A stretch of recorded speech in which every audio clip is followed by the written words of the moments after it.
कागल तालुक्यातील डोंगराळ भागात वसलेल्या बोळावीमध्ये गुरुपौर्णिमा मोठ्या भक्तिमय वातावरणात संपन्न झाली आहे।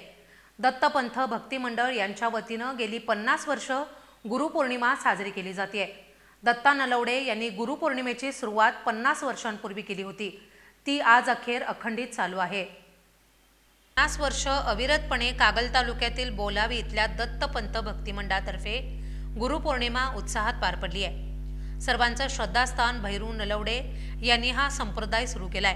त्यांच्या पावलावर पाऊल टाकत त्यांचा मुलगा मुकुंद नलवडे यांनी ही परंपरा अखंडित चालू ठेवली आहे। गुरुपौर्णिमेनिमित्त दत्त मंदिर ते भैरवनाथ मंदिर दिंडी सोहळ्याचं आयोजन करण्यात आलं। दिंडीमध्ये लहान थोर, युवा वर्ग, महिला आणि वयोवृद्धांनी मोठ्या उत्साहानं सहभागी होऊन टाळ मृदुंगाच्या गजरात, संत नामाच्या जयघोषात महिलांनी फुगड्या घालत परिसरातील वातावरण भक्तिमय केलं।